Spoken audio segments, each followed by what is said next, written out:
That gate should have been torn down years ago. Then why doesn't she just sell the land, Mama? Because pride is the last thing poor people own. Miss Charlotte, we're not mocking. We're only being honest. Then be honest somewhere else. When the developers finished the 15th mansion on Ebo Close, everyone in the neighborhood assumed old Charlotte Adami would finally give in. Her rusted iron gate sat crooked between two marble pillars that did not belong to her. Her tin roof sagged beside houses with chandeliers visible through their glass. For 17 years, the estate had grown around her like a forest around a stubborn old tree. And for 17 years, she had refused to move. Welcome to today's story. If you enjoy emotional drama and shocking twists, don't forget to like this video and subscribe for more unforgettable stories. And before we begin, let me know where you are watching from in the comments. But before Elijah, Adami returned home with the papers that would change everything. His mother was just an old widow standing at a rusted gate, pretending she did not hear the things people said. Ebo Close sat on the eastern edge of Ikoyi, in a corner of Lagos that had once been marshland and coconut trees. Old-timers still remembered when the road was red dirt, when the only sound at night was the frogs by the lagoon and the low hum of generators in the distance. Now the road was polished asphalt. The generators were silent because everyone else had solar panels. The frogs had moved on years ago. Charlotte Adami had not. She was 79 years old, small in the shoulders, straight in the back. Her hair had gone the color of dry palm bark, and she wore it plaited close to her scalp under a gray head wrapped the same shade as the Harmattan sky. Every morning at 5, she stepped out of her house in the same soft slippers she had owned for 12 years and swept the front of her compound with a short broom. She swept even when there was nothing to sweep. She swept because her husband Adekanal had swept before her, and his father before him, and the little strip of dust in front of the rusted gate belonged to no one else in the world. The gate itself was the thing people talked about most. It had once been beautiful, black wrought iron shaped by a smith in Abeokuta in 1962, with looping patterns that echoed the pillars of the old colonial mission house down the coast. Now it was rust and peeling paint. Its hinges bent inward. Its lower bars had been eaten through where the rain had gathered too many years. It groaned when Charlotte pushed it open. Sometimes the children walking to the private academy at the end of the road would stop and mimic that groaning sound with their mouths, laughing all the way to the corner. The mansions came up in phases. First was the Akafor family in 2009, 3 floors and a rooftop garden. Then the Bello twins in 2011, matching villas on either side of a shared circular drive. Then the developer, a man named Mr. Yume, who bought up 4 plots at once and gave his houses names like Palm Ridge Estate and Golden Heirloom Villa. Every new house made Charlotte smaller by comparison. Every fresh coat of white paint made her old walls look grayer. The mockery had started politely, in the way cruelty often does. First, the wives on their morning walks would smile too widely as they passed her gate. Then they would stop smiling altogether. Then they would speak about her in Yoruba as if she could not hear, forgetting or perhaps remembering that she had grown up speaking 3 languages before any of them had been born. "Look at that thing," one woman would say. "It brings down all our property values. Her son abroad for what? He must be useless. Maybe he is not even her real son. Maybe she is just a squatter pretending." Charlotte would sweep. She would nod at them if they greeted her, and she would say nothing if they did not. In the evenings, she sat on her front step with a small transistor radio and listened to the BBC Africa broadcast the same way her husband had listened to it every evening until the morning he did not wake up. Adekanal had been dead now for 11 years. He had left her with a house, a rusted gate, and a wooden trunk in the corner of the bedroom that she had never fully opened.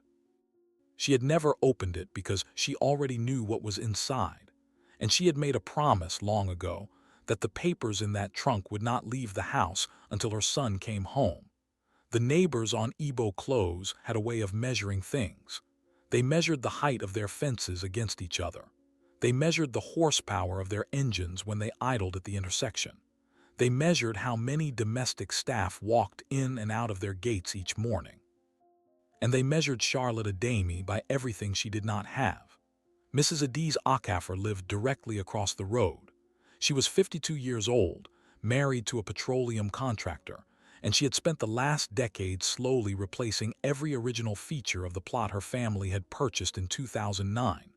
First the walls, then the driveway, then the fountain in the front courtyard that sprayed water in 3 tiers and lit up blue at night. Her husband had told her once that she was building a museum of her own boredom. She had told him to be quiet. She had a Bible study group that met on Tuesdays, and every Tuesday for the last 4 years the group had ended with the same lament. Something needed to be done about the eyesore across the road. Mr. Segun Bello, on the corner, was worse in a quieter way. He was a lawyer at a firm in Marina, 60 years old, gray at the temples, always in a linen shirt and dark trousers even on Saturdays. He never mocked Charlotte to her face. He had, however, written 3 separate letters to the local government requesting a review of the property, hinting that the structure posed a safety hazard. He had never once received a reply. He assumed this was because the local government was inefficient.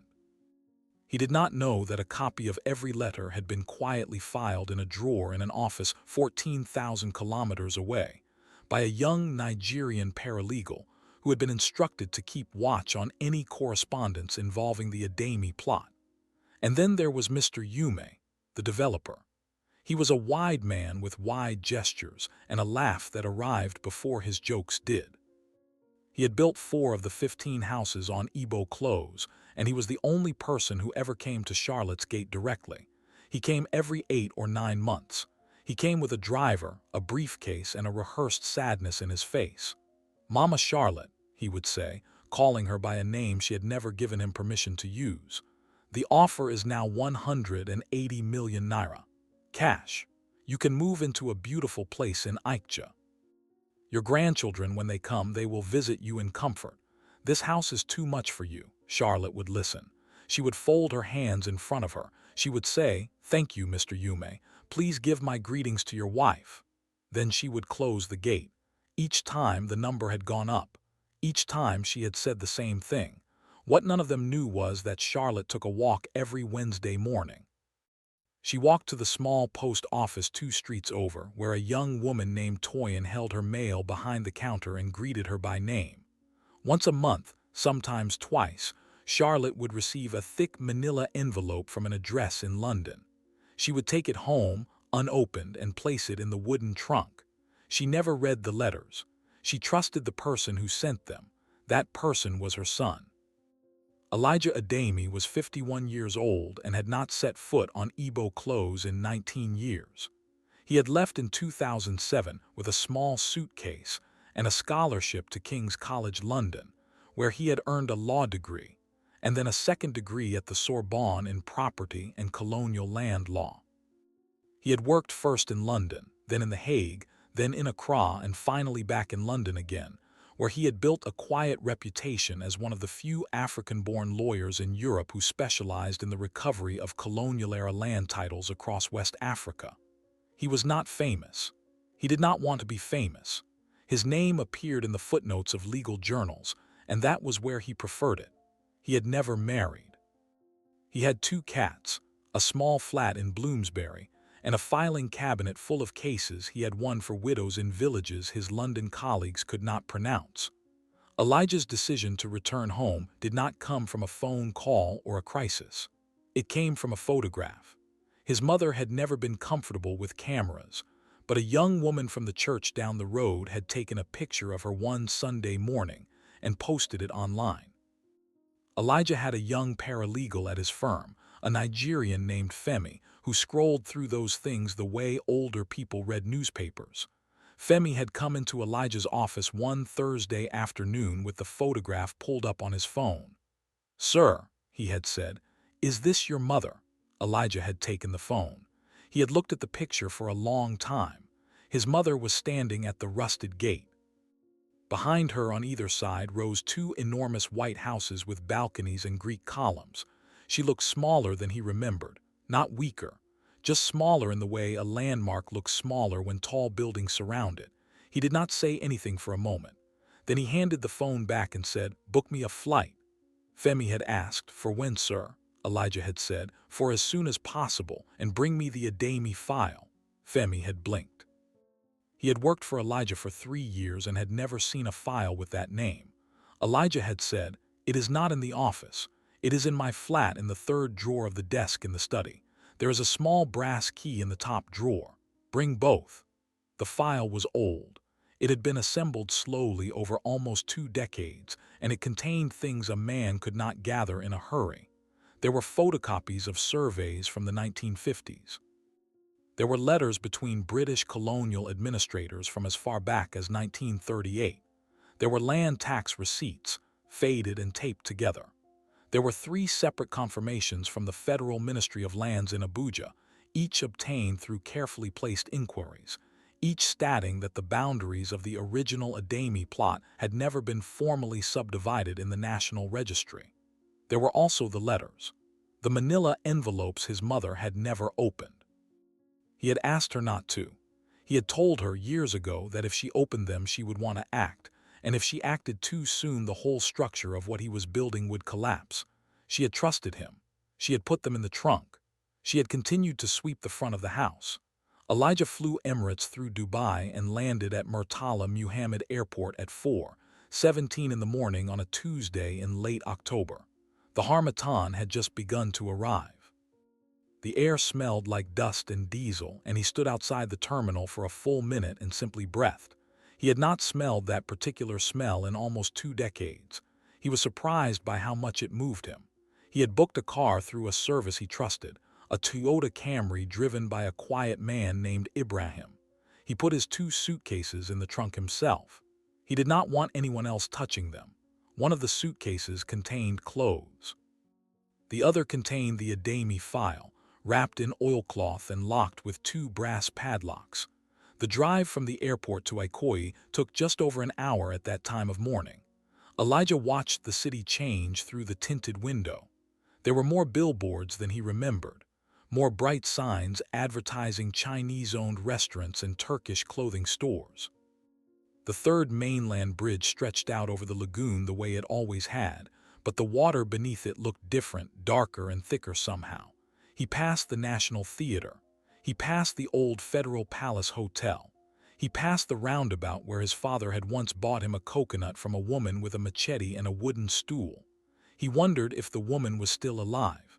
He wondered if she still sold coconuts. He did not stop to ask.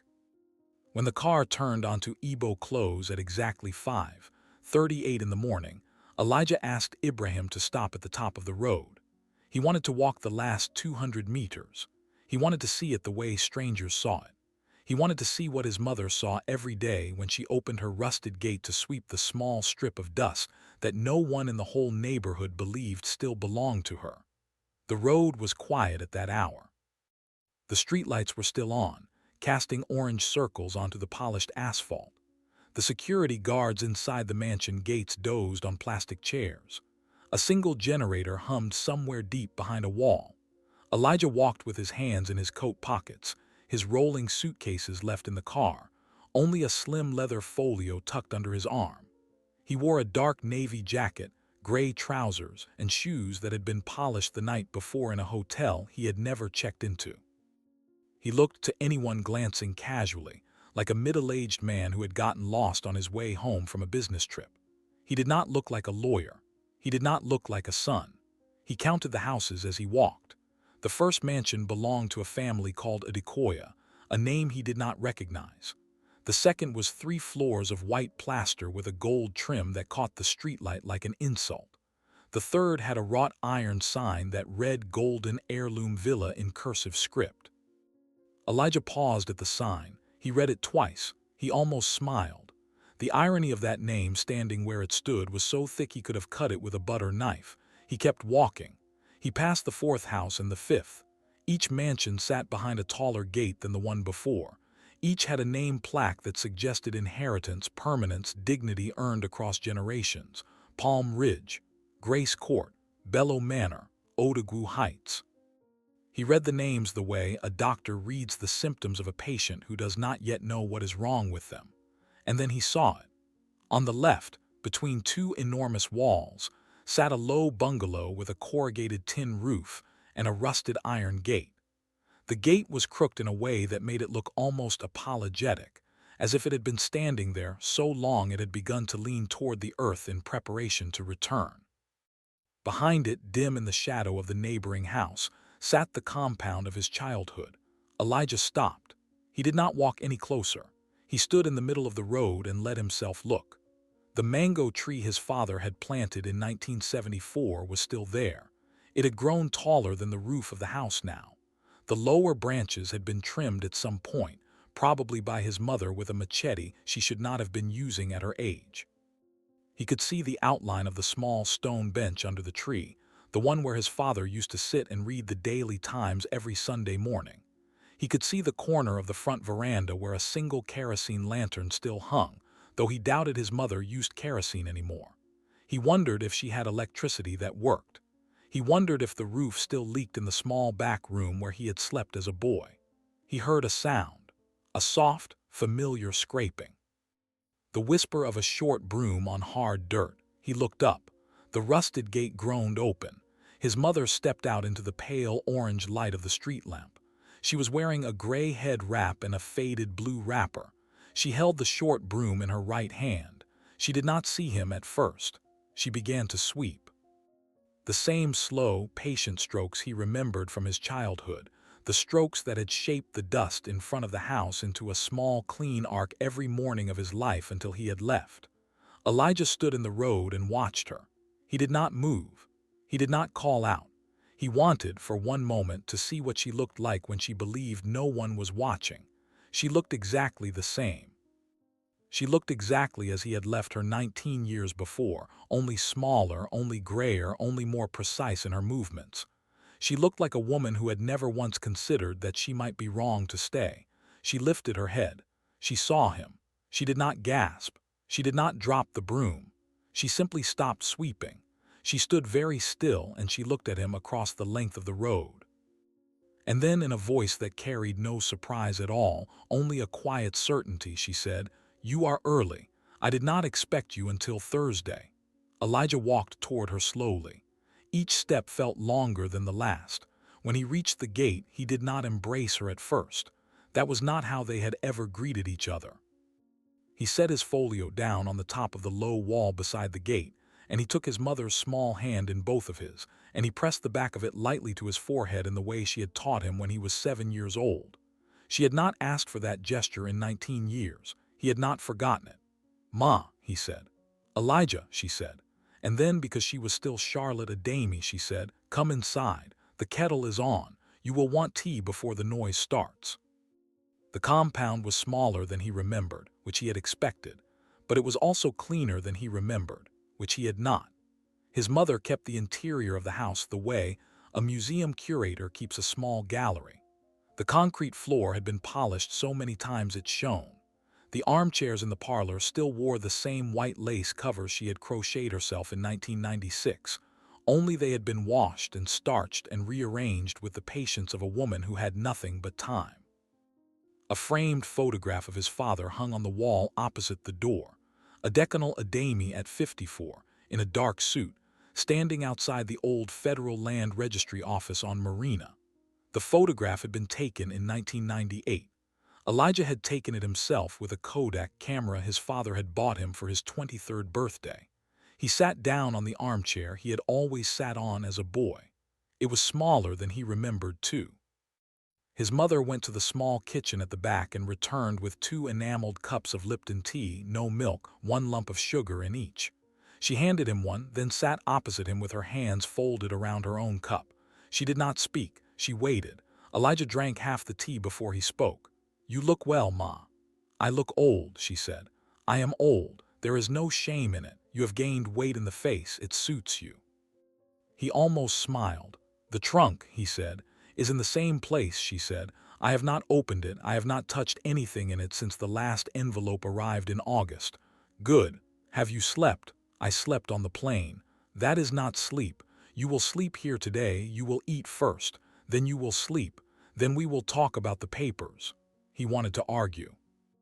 He wanted to open the trunk immediately, to lay out the contents on the low wooden table between them, to explain what he had spent 19 years building.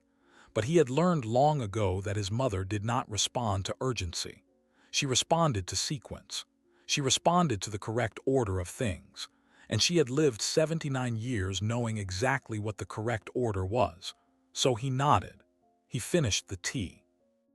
He allowed her to lead him to the small back bedroom where the mattress was thinner than the one in his London flat, and where the ceiling fan turned in the same slow, lazy circle it had turned in when he was a child. He lay down in his trousers, his shirt, his socks. He was asleep before she closed the door. He did not wake until just after 1 in the afternoon. The house smelled of jollof rice and stewed goat meat. His mother had cooked for him the way she had cooked for him on the last day he had spent in that house before he had left for London. He came out to the parlor still in yesterday's shirt, his hair uncombed. She looked at him and shook her head, but she said nothing. She served him a plate of food that could have fed 3 men. She sat opposite him. She watched him eat. When he had finished and set his fork down, she said, "There is a woman named Mrs. Ockaffer across the road. She sends her son to knock on my gate every Wednesday to ask if I have decided to sell. He is 14 years old. His name is Chitty. He calls me Grandma. I give him mangoes when they are in season." Elijah looked up. His mother met his eyes. "I have watched that boy grow up," she said. "That is one of the things we will talk about later when we open the trunk." The trunk sat in the corner of his mother's bedroom, beneath a hand-embroidered cloth she had thrown over it years ago to keep the dust off. It was made of Iroko wood, dark with age, with brass corner fittings that had gone green at the edges. A decennal had bought it in Ibadan in 1971 from a carpenter who had also made 3 of the pews in the old Methodist church downtown. It measured about 1 meter across and half a meter deep. It was heavier than it looked. Elijah remembered as a small boy being told to never sit on it, to never open it, to never even mention it in front of visitors. He had obeyed. He had continued to obey for 44 years. His mother pulled the cloth off and folded it carefully. She placed the folded cloth on the bed. Then she took a small brass key from a chain she wore around her neck under her wrapper, a chain Elijah had never seen her without in all his life. She unlocked the trunk. She lifted the lid. She stepped back. Inside were papers, layers of them, stacked with a discipline that spoke of someone who had thought very carefully about the order in which things must be found. On top were the manila envelopes from London, 37 of them, arranged by date. Beneath those were older documents, some in plastic sleeves, some wrapped in tissue paper, some pressed between sheets of cardboard to keep them flat. Elijah knelt in front of the trunk and did not touch anything for a long moment. His mother sat on the edge of the bed. "Your father used to sit exactly where you are sitting," she said. "Every Sunday night, he would open this trunk and check the papers. He never told me what they were. He only told me that if anything ever happened to him before you were old enough, I was to keep the trunk closed until you came for it. I asked him once what was in it. He said, 'The reason we live where we live.' He never explained further." Elijah lifted the first of the older documents from beneath the envelopes. It was folded in 3, brittle at the creases, the paper the color of weak tea. He opened it with the same care a surgeon uses on tissue paper. His mother leaned forward slightly to see. It was a crown grant, dated the 17th of March, 1927. Issued by the British colonial administration of the Protectorate of Southern Nigeria to a man named Emmanuel Ademi, Elijah's grandfather. The grant conveyed to Emmanuel Ademi the fee simple ownership of a parcel of land measuring 6.4 acres, bounded on the north by the Old Palm Road, on the east by the Lagoon Inlet, on the south by the property of one Mr. Alabak Coker, and on the west by the ridge of red earth that marked the edge of what would later be surveyed as Ebo Close. 6.4 acres. Elijah did the arithmetic in his head. 6.4 acres in that part of Ikoyi at current market rates would be worth somewhere between 11 and 14 billion naira. The rusted gate outside stood on approximately 0.3 acres of it. The other 6 acres held 15 mansions, a private access road, and a small guardhouse. He set the crown grant down carefully on the cloth his mother had folded on the bed. He reached deeper into the trunk. Beneath the crown grant were leases, 6 of them. Handwritten, in the neat sloped script of a colonial-era solicitor named Mr. Bankel, dated between 1959 and 1963. Each lease conveyed a specified portion of the Ademi parcel to a named lessee for a term of 50 years. Each lease specified an annual ground rent, payable to a decanal Ademi, who by then had inherited the parcel from his father.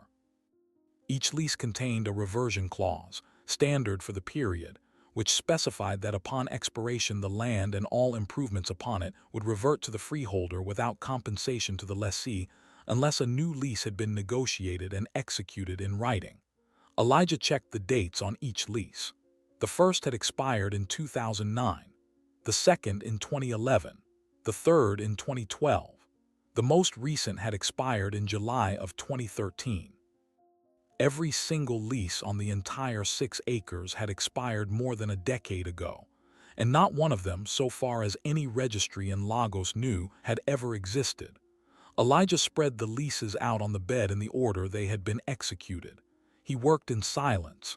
His mother watched him. She did not ask questions. She had waited 19 years for this moment, and she had learned in that time that silence was the correct posture of a woman who already knew the answer to every question she might have asked. He lifted each lease in turn and read it aloud, softly, more to himself than to her.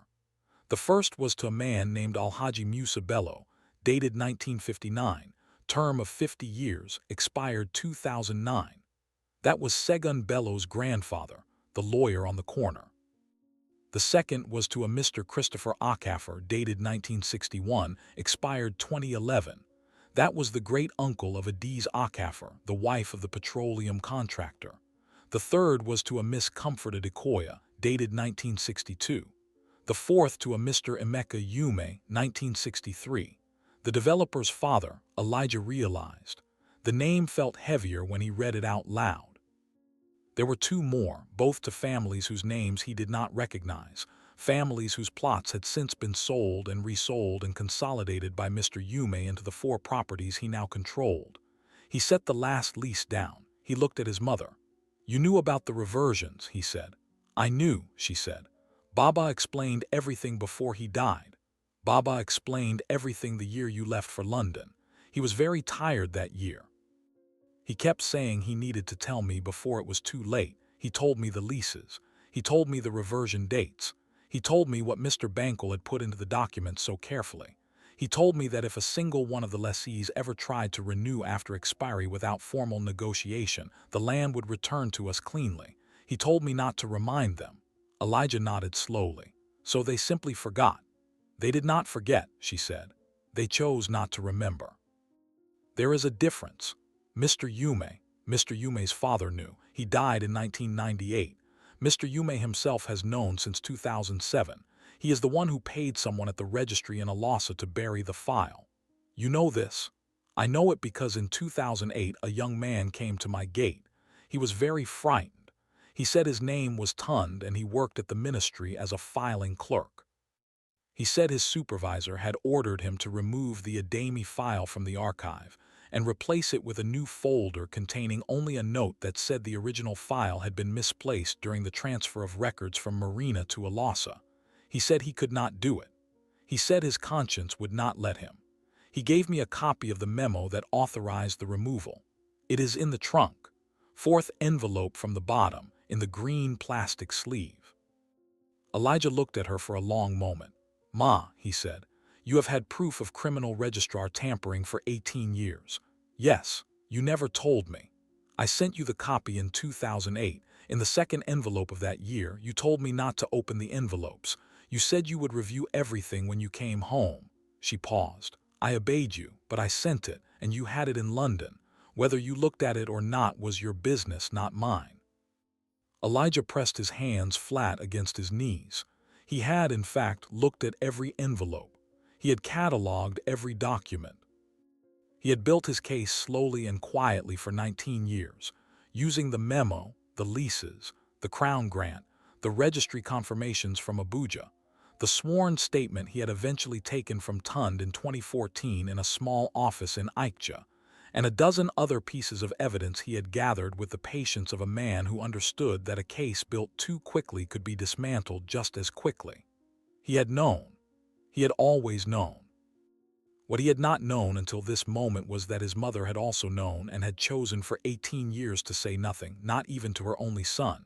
He reached for her hand. She let him take it. Her fingers were dry and warm. "Ma," he said, "why did you never write to me about it, even once?" She looked at him. She did not answer immediately. She looked at him for a long time before she spoke. The overhead fan turned slowly. Somewhere outside, a car horn sounded twice and then stopped. A generator started up 2 houses down. His mother's face did not change. "There is a boy across the road," she said finally. "His name is Chitty. He is 14. He was born in the year you moved from London to The Hague, in the year I planted the second lime tree in the backyard because the first one had died. His mother, Adiz, was pregnant with him when they were building the extension on the east side of their house. I remember it because the noise of the construction used to frighten her, and one afternoon she came to my gate and asked if she could sit in my parlor for 1 hour because it was the only place on the road where the drilling could not be heard so loud. I made her tea. She sat where you sat this morning. She was 29 years old. She was afraid of the birth. Her own mother had died in childbirth. She told me this." Elijah did not speak. He had learned as a boy that when his mother began a story this way, she was not to be interrupted. She had the boy in July of that year. She named him Chitty because her husband's mother had wanted the name. When the boy was 6 months old, she brought him to my gate to show me. She did not say thank you for the tea. She did not need to. That is how women who understand each other behave. When the boy was 3, he escaped from her compound one afternoon and toddled across the road and stood at my gate crying because a stray dog had frightened him. I brought him inside. I gave him a piece of bread with sugar. I sat with him on my knee until his mother came running across the road in her bare feet. She was crying too. She said thank you. I said, "He is a good boy. He will grow into a good man." She said, "Only if God wills it." She paused. She looked down at her hands. Then she looked up at Elijah again. "He grew into a good boy. He is 14 now and he is a good boy. Every Wednesday morning his mother sends him to my gate to ask if I have decided to sell. He does not want to ask. I can see it in his face. But he obeys his mother because that is what good boys do. When he leaves my gate, he always turns around and says, 'Grandma, have a good day.' Every Wednesday, for 4 years now, he calls me Grandma." She stopped. "There is a girl in the Bello house. Her name is Ifoma. She is 8 years old. Her mother died when she was 3. Her father, Segun, raised her alone until he remarried last year. She used to come to my gate every Saturday morning with a small plastic bowl and ask if I had any of the honey cake I sometimes bake on Friday nights. She did not ask because she was hungry. She has 3 cooks in that house. She asked because she liked the honey cake. She liked me. I used to save a piece for her. I still do, though she comes less often now because the new stepmother does not approve. There is a girl in the Yume house named Ngozi. She is 17. She brings me a Christmas card every year with her own handwriting. There is a boy in the Adekoya house named Tohib who used to sit on my step and read his textbooks aloud to me because his father did not have patience for his stutter. He is at university now in Ibadan. He came to my gate the day he got his admission and knelt down to greet me. He knelt down, Elijah. Elijah closed his eyes. "They are not their parents," she said. "They did not sign the leases. They did not bribe the registrar. They did not laugh at my gate. Some of them, in fact, love me, and I have watched them grow up, every one of them, since they were in their mother's bellies. Some of them I helped their mothers carry to term with tea and with silence and with prayers. If I had told you what was in that trunk, you would have acted. You are a lawyer. You are your father's son. You would have acted, and you would have been right to act. But those children would have lost their homes, and I could not do that, not while there was still time for them to grow up." She looked at him steadily. "There is no more time now. They have grown up, and so we can begin." Elijah did not act quickly. That was one of the things he had learned in his years abroad, and it was also one of the things his father had taught him before he had learned it anywhere else. A case built over decades was not to be delivered in an afternoon. He spent 3 days in the house before he went out into the road. He sat with his mother. He ate her food. He walked the boundary of the compound with a small tape measure and confirmed with his own hands what the Crown Grant had promised on paper. He drove into Alasa on the 4th day, unannounced, and requested a certified true copy of the current registry entry for the Ademi parcel. The clerk who brought it to him did not know who he was. The entry that came back was the falsified one, the one that said the original file had been misplaced in transit in 1998.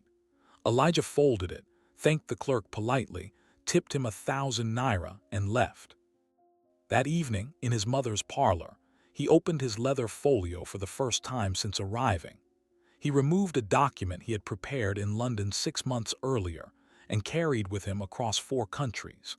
It was a formal notice of reversion, drafted under the Land Use Act of 1978 and cross-referenced against the surviving provisions of the Colonial-era Deeds Registration Ordinance of 1935.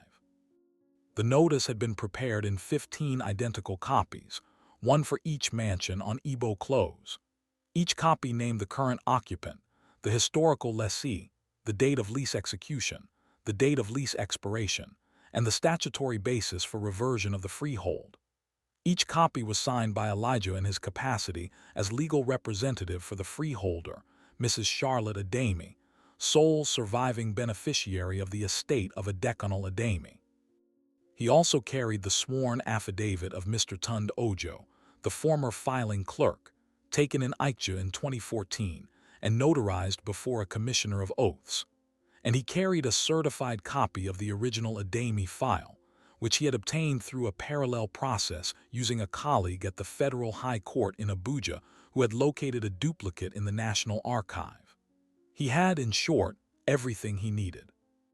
On the morning of the 5th day, he engaged a process server from a firm in Victoria Island. The man arrived at 9 o'clock in a plain white shirt with a leather bag over his shoulder. Elijah handed him the 15 notices. He gave the man detailed instructions. Each notice was to be delivered by hand to the head of household of the named property with witness. The server was to obtain a signature. He was not to explain anything. He was not to answer questions. He was to say only, "You have 30 days to respond in writing to the address on the notice." The first notice was delivered at 9:47 in the morning to Mr. Segun Bello. Mr. Bello was standing in his front courtyard supervising a gardener. He signed for the notice without looking at it. Then he opened it. Then he sat down on the low wall beside his fountain. Then he did not move for 11 minutes. The second notice was delivered to Mrs. Adiz Okafor. She read the first paragraph, walked into her house, and called her husband. Her husband was in a meeting. She waited. She read the notice 3 more times. She began to cry quietly and then not quietly. The third notice was delivered to Mr. Yume. He was not at home. His wife signed for it. When he returned that evening and read it, he made 3 phone calls in quick succession. The first was to a man at the Ministry of Lands who did not pick up. The second was to a lawyer in Marina who told him to come to his office immediately. The third was to a man he had not spoken to in 14 years, a private consultant who specialized in resolving disputes without the involvement of courts. That man told him it was too late. That man said only, "You should have paid the old woman when she was asking for 180 million. By the end of the day, 15 mansions on Ibo Close held 15 identical envelopes. And in every one of those houses, a conversation had begun that would not end for many months. Elijah returned to his mother's parlor. She was sitting in her chair. She had made tea. "It has begun," he said. "I know," she said. "I heard Mrs. Okafor crying from across the road. Sit down. Your tea is getting cold." The negotiations took 4 months. Elijah conducted them from a small office he rented on Awolowo Road, close enough to Ibo Close that he could walk to his mother's house for lunch. He did not gloat. He did not raise his voice. He did not permit himself in any of the meetings to speak of the years the mansions had spent laughing at the rusted gate. He met each family in turn. He explained the reversion. He showed them the Crown Grant. He showed them Tunde's affidavit. He showed them the certified file from Abuja. He watched their lawyers read the documents and set them down slowly, in the particular way lawyers do when they know the fight is over before it has begun. There was one meeting he did not attend. Mr. Yume came to Ibo Close alone one afternoon in December, without his driver, without his briefcase. He walked up to the rusted gate. He asked to see Mrs. Adami. Charlotte received him on the veranda. She did not offer him tea. He sat on the wooden bench under the mango tree. He did not speak for a long time. Then he said, "Mama Charlotte, I am sorry." She looked at him. She did not smile. She said, "You do not need to be sorry to me, Mr. Yume. You need to be sorry to your children. They will inherit less than you promised them." He nodded once. He stood. He left. He did not come back. When the terms were finally settled, they were not the terms anyone had expected. Elijah had prepared, as any lawyer would, for full enforcement. Eviction proceedings. Restitution of the land. Sale of the improvements at auction. His mother had permitted him to prepare all of it. And then on a Thursday morning in February, she had asked him to sit down across from her at the kitchen table. She said, "You will offer them this. Fair back rent for the years since expiry, calculated at the ground rent that was in the original leases, adjusted only for inflation. Nothing punitive, nothing more. They may keep their houses. They may keep their land. On two conditions." Elijah waited. The first is that Mr. Yume's construction company, at his personal expense, will tear down my old gate and rebuild it, not with imported iron, with iron forged in Abeokuta by a smith who learned from the same family that made the original gate in 1962. He will not send workmen alone. He will come himself with his own son, and they will work on the gate with their own hands under the supervision of the smith. It will take them a week. They will sweat, they will bleed a little, that is the point. The second, she said, is that every family on Ibo Close will contribute to the rebuilding of the house behind the gate, not with money, with labor, their own labor. The Bello family will lay the new roof. The Akaforce will replace the windows. The Adekoyas will paint. The Yumes will lay the foundation for a small extension I have wanted for many years, a room where my grandchildren can sleep when Elijah finally gives me some. They will do this on weekends. It will take them approximately 6 months.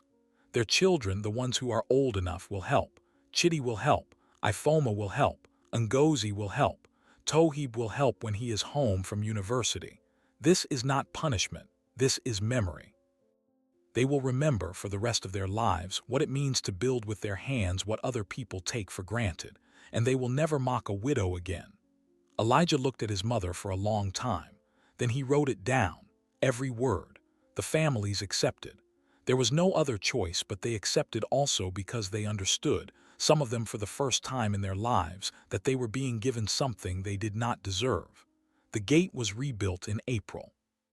Mr. Yume, 61 years old and unaccustomed to physical labor, wept quietly on the third day when the smith showed him how to hold the hammer correctly. His son, 24, watched him weep and did not know what to say. The house was rebuilt through the summer. Chidi brought his mother to Charlotte's kitchen every Wednesday morning to help cook lunch for the workers. Ifoma helped choose the color of the paint. Tohib read to Charlotte on the veranda in the evenings when the work was done. Charlotte lived another 11 years. She died in 2037, in her 90th year, in the small back bedroom of the rebuilt house. Elijah was with her. So was Chidi, who was by then a young doctor. So was Ifoma, who had become the first female architect in her family. The rusted gate had been gone for over a decade by then, replaced by an iron gate forged in Abeokuta that will stand for another 100 years. The mansion on either side still stood. The people inside them still remembered. If this story reminded you of someone who has been overlooked in their own neighborhood, take a moment today to greet them properly. Sometimes the oldest person on the street knows more about the ground beneath your feet than anyone else alive. Thank you for watching, and I will see you in the next story.